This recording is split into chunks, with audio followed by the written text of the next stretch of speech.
तेनालीराम का अनोखा सुझाव।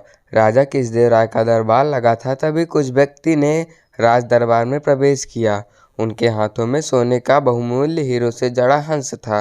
वे सीधा महाराज के पास गए और बोले, महाराज, हमारा न्याय कीजिए।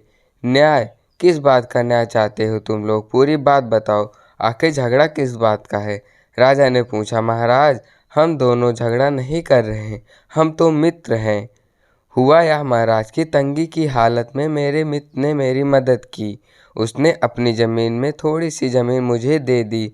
उसी ज़मीन पर जब मैं एक दिन हल चला रहा था तो मुझे ये सोने का हंस मिला। मैं इस हंस को अपने दोस्त को लौटाने गया तो वो इसे लेने से इनकार कर रहा है। उन दोनों में से एक ने कहा, महाराज, जब मैंने वह ज़मीन अपने मित्र को दे दी तो उसमें से निकलने वाले सोने का हंस इसी का तो हुआ। मैं इस हंस का कैसे ले सकता हूँ? दूसरा मित्र बोला।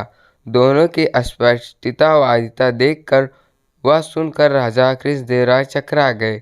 उनके सामने ऐसा अनोखा मुकदमा पहली बार आया था। उन्होंने दरबारियों से पूछा, अब आप लोग ही बताइए, इनका क्या किया जाए और कौन सा उचित होगा?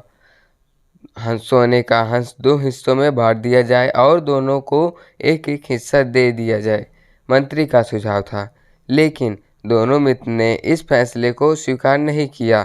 तब एक दरबारी ने एक और सुझाव प्रस्तुत किया कि सोने के हंस की नीलामी कर दी जाए। बदले में जो भी धन प्राप्त हो उसे ये दोनों मित्र आपस में आधा आधा बांट लें।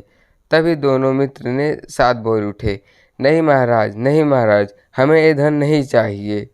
महाराज, मेरा मतलब है कि इसका बहुमूल्य दान पुण्य के कामों में लगा देना चाहिए। राजा पुरोहित ने अपनी गोटी बिखेरते हुए कहा, कोषाधिकारी का सोने का हंस राजकोष में जमा करने का सुझाव भी उचित नहीं लगा।